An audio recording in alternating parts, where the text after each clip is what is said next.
Hey, is weer Rinus, ek groet jou vanmôre in die wonderlike naam van ons koning en verlosser en saligmaker.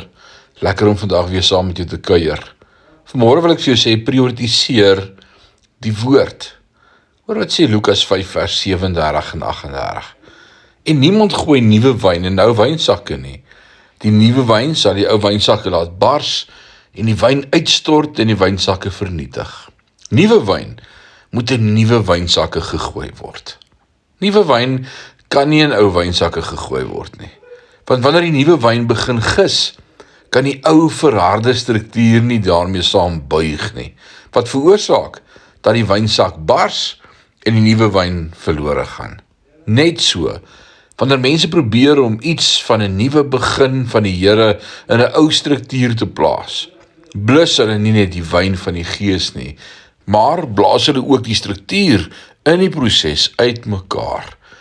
Beteken dit dat ons wat die Here al 'n rukkie ken, gedoem is om verharde ou wynsakke te word, wat nie die nuwe werk van die Here op enige gegeewe tydstip kan bevat nie? Ek dink nie so nie. Jy sien, die Griekse woord wat as nuut in verhouding tot die wyn vertaal word, is neos. Maar die woord wat as nuut in verhouding tot wynsakke vertaal word, is kainos en beteken letterlik hernie of vernuwe. In Bybelse dae was wynsakke relatief duur. So wanneer hulle begin hard word het diegene wat nie geld vir nuwe sakke gehad het nie, die oue in water geweek totdat dit elasties en buigsaamheid teruggekeer het. Ek vind die analogie interessant. Want dwars deur die woord word die skrif met water vergelyk. Hoe bly jy buigsaam, bruikbaar en kontemporêr in wat die Here ook al mag doen?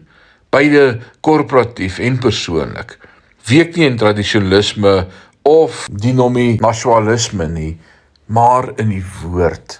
Wanneer die Bybel nie meer oorheersend of prioriteit in die lewe van die kerk of die individu het nie, en eerder vervang word deur programme, tradisies of denominasionele verwagtinge, sal rigiedheid sekerlik volg.